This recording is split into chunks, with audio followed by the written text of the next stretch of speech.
In news that went way under the radar, and I mean way under, the Mexico City Capitanes began their second G League season this week. I have to confess, I didn't even know it was already a G League team until now. Like right this second. Last year, due to COVID, they were forced to play out of Fort Worth, so this was their first actual game in Mexico itself. And you know what? It's going to change the NBA forever. Why? Why, you say? One word. Expansion.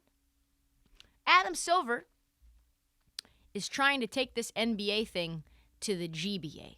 Not the National Basketball Association, but apparently the Global Basketball Association, because he wants to put a team south of the border, folks.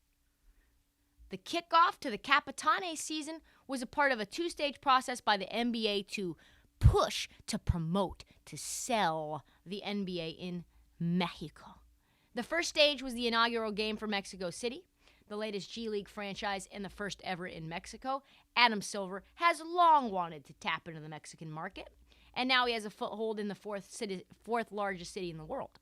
It's pretty important, pretty big. Players are already raving about the facilities, including the Arena CD in Mexico, which is pretty lit. Seats 16,500, 8,000 for G League games. And the second stage is an actual NBA game that's taking place in Mexico City between the Spurs, a team that's already got strong Mexican fan base, in December. And this is going to be an annual thing, apparently. Huge event. Mark Spears from Anscape, a subsidiary of ESPN, was just down there. He reported this on the Hoop Collective. He said everything feels really good. He said it was actually better than Beverly Hills down there, which is pretty stunning. All of this is taking place against the backdrop of the NBA expansion. Because Adam Silver recently came out and said it's not a matter of if, it's a matter of when the league will expand. And we are not talking about tomorrow. This is kind of like Game of Thrones when you know it's coming, but it's like 7 years away. Everybody's talking about it. Oh, when will we see Jon Snow? Is Jon Snow alive or is Jon Snow actually dead? I saw the red woman. What was her name? The Red Witch or whatever. I saw her in his room. Does that mean he's coming back to life? It's like, bro, we're not gonna know until like 4 years from now. We won't know until there's a new president elected. Why are we talking about this? Because it's fun to speculate. So the NBA is getting an expansion team, but it's probably not until like 2027, right? It's obvious that the league wants to expand into the Spanish-speaking world. This is why their Mexico City moves are getting tons of push.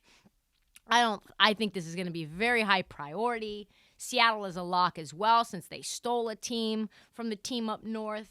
The Sonics bolted down to OKC. Where does that leave Vegas? Vegas seems like a lock as well. So you have 3 spots when the league wants to expand, and then you have to give balance to the conferences. So that means there must be 4 spots on the table, doesn't there? What would that 4th spot be? Apparently, possibly, San Jose, another Spanish-speaking market, one of the fastest-growing cities in the United States. For what reason, I do not know. But that brings up another issue that not enough people are talking about. Does the league actually have enough quality players to flesh out 2 expansion teams, let alone 4 expansion teams? Because that means an extra 30 to 60 NBA players. How many more truly elite basketball players are there out there just sitting on couches, not playing in the NBA, playing overseas, playing in G Leagues? On the top of my head, here's a short list of players either in the G League, playing overseas, or unsigned free agents I think that would definitely get a look. We can count them. So we've got Dwight Howard, who's playing in Taiwan. We know he can play. He was just playing. Carmelo Anthony, he was just playing. Unsigned free agent. Boogie Cousins, unsigned free agent. As an aside, he wants to play back in Sacramento. We will see about that. But Taco Fall played in the NBA, unsigned free agent. Don't know he would get a lot of run, but he would make up a roster spot for sure. Greg Monroe played in Milwaukee, on the G League, on the Go-Go's, unsigned free agent. Hassan Whiteside just played on an NBA team. A lot of centers. Just want to point that out. A lot of big men. Probably not all going to the 4 teams. Ennis Freedom, another big man, unsigned free agent. Dante Exum, Europe. Kevin Pangos, Europe. Tomas Satoransky, didn't even know he was out of the league, really. Europe. Carson Edwards, Europe. Bialica, probably not going to go back from Europe because he just left the NBA to go to Europe, but he could make a team. Vasily Micic, Europe, OKC rights. Rokas Jokabaitis, Europe, New York Knicks rights. Mike James, just a shit talker on about Steph Curry, Europe. But there's one wrench in the plan, though. Windhorse reported that the recent sale of the Denver Broncos impacts the NBA market as well, because it sold for $4.65 billion. That opened up a lot of eyes about how much sports teams are really worth.